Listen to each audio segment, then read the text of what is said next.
Joining me on the show is anti-pornography activist. That is Godfrey Kutesa.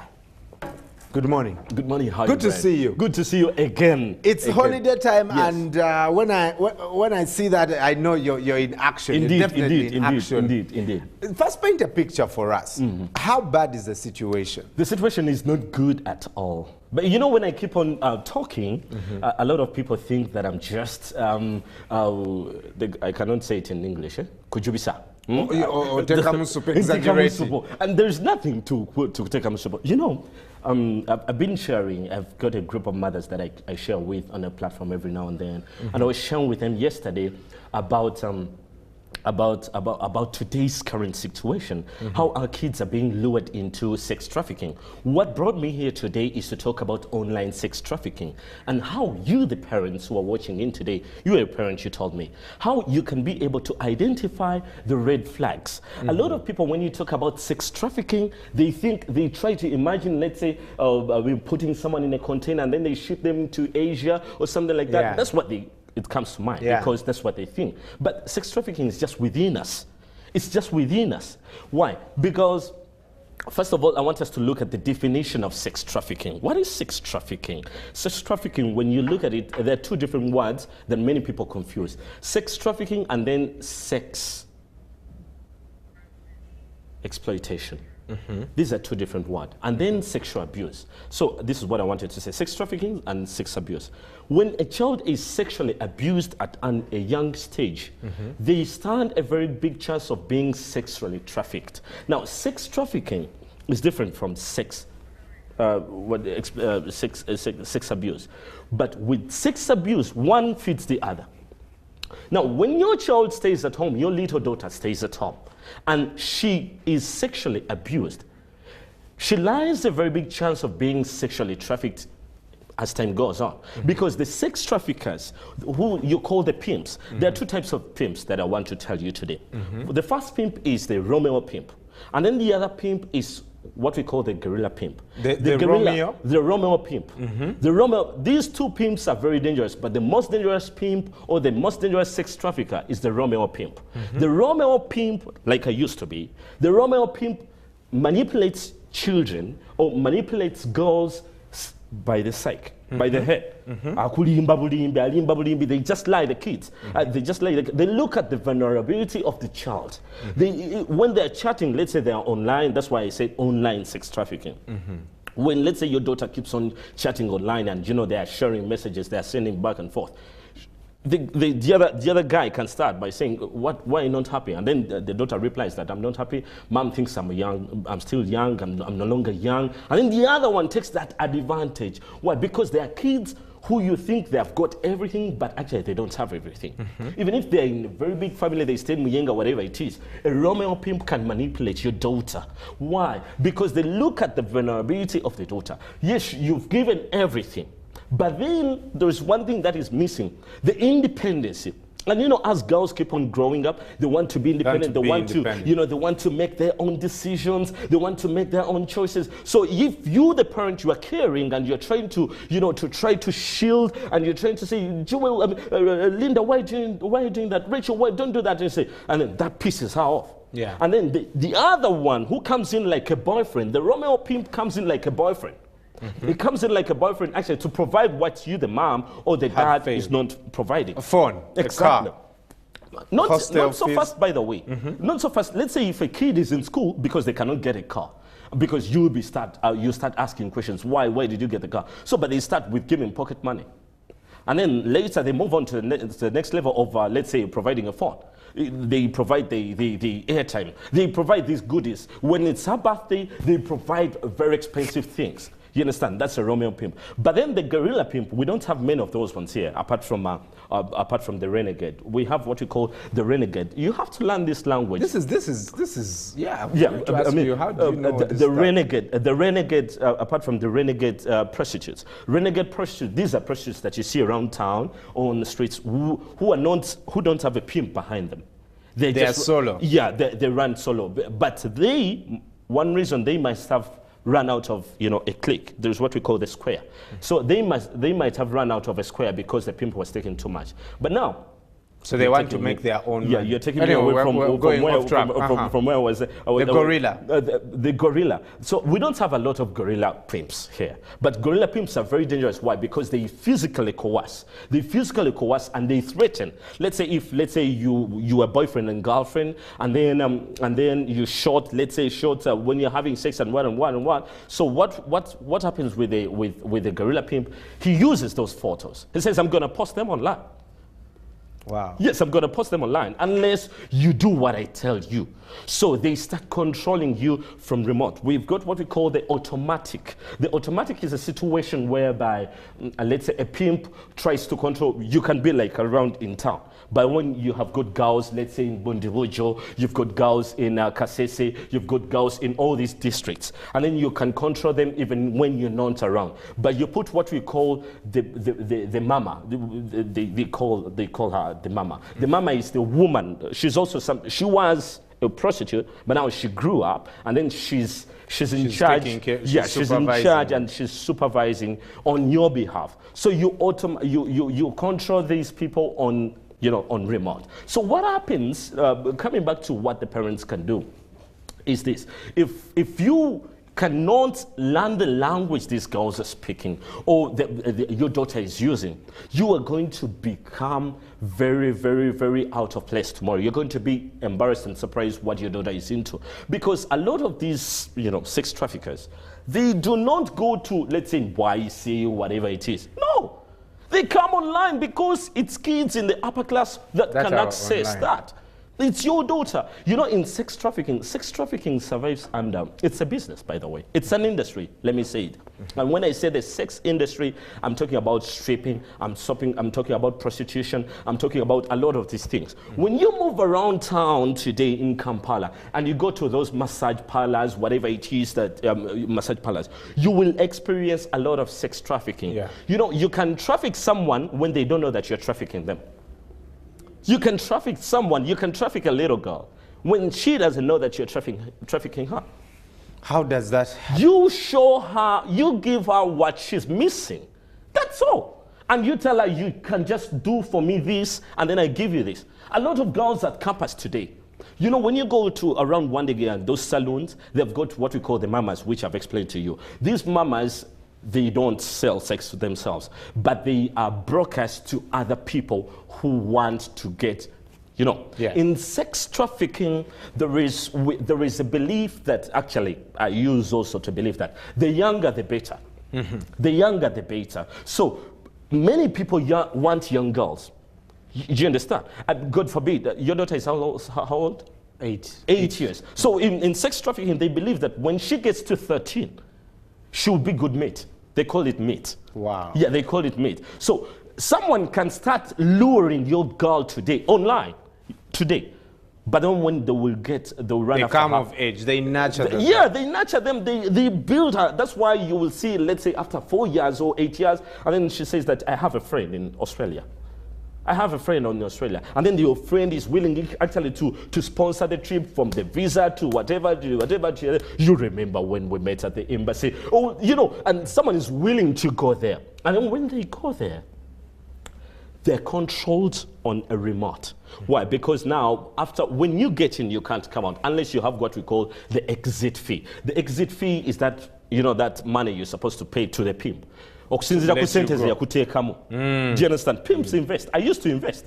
Pimps invest. The most dangerous person on earth is a pimp. He's not a terrorist. Wow. A pimp is very smart. And sometime I heard that maybe they were campaigning, let's say, to curb sex trafficking online. Sex traffickers are smart. Pimps are smart. Because every day they're thinking ahead of you 2 times. Mm-hmm. You know how? A pimp will never type a message online that, that I'm trafficking this girl. No, they will never do that. You know what they do? Mm-hmm. They use what we call the deep web. Have you ever heard of that? No. The deep web, when you put in Google, let's say you go to the Google search, I want to show you something, and all these parents that are watching in today. Mm-hmm. When you put, let's say in Google, this is like, you see, this is Google, right? Mm-hmm. And then when you put in, let's say, sex, You put in. I hope it didn't bring up. No, it won't. It won't. When you put in, let's say, it's not such. Okay. You don't have bundles. That's very bad. It's Wi-Fi, boss. it's very bad if you don't have bundles. Should you in Airtel? Yeah. Okay. Hold on. Just. I wanted to show you something. I want every parent today to be able to learn something. To be able to learn something. Ladies and gentlemen, it's our job to protect our children. And if we do not do it at home, then we shall never be able to have a generation coming after us. Has it come? Well, it's jamming. But let me show you something. When you usually okay, beautiful. Awesome. The search results have come. Yeah. So when this is Google, you understand? Google. When you slow down, now we've put in a search term called sex, right? And then these are the search I see men's results. fitness. Yeah. You see? Now, you see this? You see that what? Next. There? Next. Okay. Just now, below. In most of us in Uganda, we don't know how to use internet. Next. When we get to the front face, we stop there. You understand? But there is always the next part. So it keeps on. So sometimes it has got more than 1,000 and 1,000 pages about that site. Yeah. But you know, for sex traffickers, all those search terms that you've gotten today, all the search results that you've gotten today, that's only 20% of the full internet. Yeah. I mean, actually 40%. 60% of the internet is not displayed. 60% of the word sex is not displayed. Actually, you can't find it on what we call, this is what we call the surface web. The surface web. But then there is what we call the underground web, the deep web. That's whereby they use it for codes. They code. When they are communicating to each other, they code.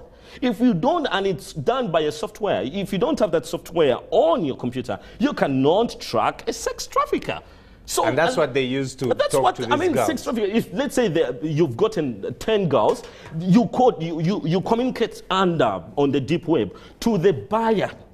Because you are getting people together, you're getting girls together. Wow. But now you need to communicate. So when you are searching, there are what we call red flag programs all over the world that are tracking sex traffickers. And sex traffickers, they know these programs. In order to beat them, they go to underground, because with the undergrounds, they only use protocols. They only use codes. You understand? So that's why it's very, very important for you to start today. Now, not to take you that side, I want to crown up my presentation by trying to teach you some of these such terms. A lot of you are good and you love your daughters and you love your sons this holiday. Some of them you're going to buy them gifts and whatever it is. But if in those gifts you're including a device, an internet-enabled device, a smartphone. It might be a tab, it might be a phone, it might be a laptop, it might be whatever it is, it might be that. If there is that, I want you to start screening and start mirroring your child's phone. You understand? There is that software. Yeah. Start mirroring. So when you mirror your child's phone, that means that if, let's say you have a daughter who is 8 and then she's got a phone, her number is registered on your number, or her phone is registered on your phone, so that on every network she registered on, or on every app that she goes on, you're there. No, they're supposed to ask you, have you allowed, what's the name of your daughter? Oh, really? Yes. What's the name of your daughter? That's awesome, yeah, Bianca. Bianca is trying to download Yik Yak. There is that software, there is that app which is called Yik Yak, and a lot of kids, not you of course, a lot of kids in the international school, they no longer use WhatsApp. WhatsApp byabavu. No one boda so WhatsApp. Hey, there are you Yik Yak. Yes, there is Yik Yak. Snapchat. So they get on Yik Yak. So the other one will ask you, Bianca is downloading Yik Yak. Do you want to allow her? Oh. So if you say yes, then she goes on. If let's say YouTube, and then you installed let's say YouTube, there is a lot of parents do not know that we have what we call YouTube for kids, instead of installing YouTube for adults, because in our normal YouTube for adults can allow you to get anything. You can see everything and anything, and you'll be disappointed what you will find. Right. So install YouTube for kids. It's very simple to use, and in any case, even if let's say a kid types in let's say breasts, it will never allow. You understand? Even if a kid says, let's say, lesbians kissing or whatever it is, it will never allow. It will close. It says it's protecting the child. It will not even display that message. No, it doesn't. Because once it displays that, the kid will look for the authority. This page is not available? No, it just says, it just brings such terms that are connected to that. Did you mean this? Exactly. What you're looking for is this. That's you understand? awesome. I want you to be smart, parents. I want you to be smart. Good stuff, then also, I want you to learn the language. Kids today no longer speak the language that you speak. Yeah. You understand? Because what we're doing is that we're living in a generation gap. A generation gap means that abazadde bakulu nnyo ku baana be bazaala. So ebirowoozo tebikwatagana. I'm trying to explain that. You put it well. Yeah. That the parents are too old for their children. Exactly. There's a huge gap. There's a huge gap. They are not connected. So a lot of kids today, they can speak, or you can grab their phones today, and then you try to search into their phone. But if a child or your daughter has downloaded what we call cyber dust, there is an app called cyber dust. That means even if cyber dust, it's like this. If cyber dust, sorry, my resolution, if it's not good, it's like that, cyber dust. So with cyber dust, all these apps, some apps are meant to hide or to distance you from your child. You understand? Even if you're a very caring parent and you try to grab your daughter's phone, if she double taps that phone, cyber dust will take everything away. What? But she can recover that after, let's say, if she puts in a code. That's cyber dust. So this is happening in Uganda. Right in front of you. Right in front of you. You're only asking that because you are, I wouldn't say ignorant. Well, yeah, I am. Okay, yeah, but you're only asking that because you stay here. But for me, who moves around schools, good schools, kids are far ahead of you. So what you have to do, I'm not going to finish all these things because we have little time. Yeah, we have to wrap because this up. I'm going to try to give you just the 3 acronyms that are dangerous. Try to identify red flags. Start understanding. When you go into your daughter's Facebook and you try to find terms that you don't understand, ask. If you get an app like Knock, this is GNOC. You know what that means? On Facebook. Yeah, even if it's on Facebook or whatever. Text means whatever. No. It means get naked on camera. It's the other boyfriend now sending your daughter. Knock. Now, another one. If let's say you come across the ASL. You know, now this is the guy asking your daughter, what is your ASL? You know what it means? No. What is your age? Sex and location. You understand? So they're trying to give out your location. Now, there is another one. These kids are smart. You are just peeping into their work, they can just write code. You know, that's number 8, right? That's number 8. But you know what that means? It's a bad one. It means I need some 8. It means I need some oral sex. Wow. There is code 9. When a daughter or your son types code 9, it means mommy. Yes. But when she puts on P9, I bought this book just to teach you. P9. This is parental alert. Mommy, wari or daddy wari. Please don't text me anything. But then, when they say P9, it means it's okay. Again, cost is clear. Yes, it's P99. But the last one, I want to give you this one. I want to give you the last one. Okay, the last one. The last one. They have got what we call POS. POS.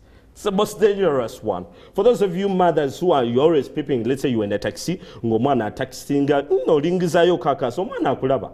The daughter can see and go, So she sends the other one, POS. You know what it means? Mommy and one, or parent over shoulder, and do one alaba. They are starting to text scriptures. Jesus loves you. What? They are ahead of you. They are ahead of you. And my goodness. And if you might be saying that my daughter will not give them a smartphone or whatever tab, then you are one of those bad parents. Your daughter needs a smartphone. Give them a smartphone, but be wise. It's a digital generation. We're living in a digital generation, and you're supposed to learn how to parent digital citizens in a digital generation. Godi, I'm going to call you again. I know you will. We didn't have a chance to get some phone calls, but this is some good stuff. The kids are on holiday. It's 3 months. That's a lot of tracking you're going to have to do. And you have to learn it from here. That's your everyday life. This morning, when we come back, we'll talk to Isma Darkabachigong, who must also start parenting right now. I am sure their child must have a smartphone and a smart television. You have a lot, POS, you have a lot of work to do. Stay with us. We'll be right back.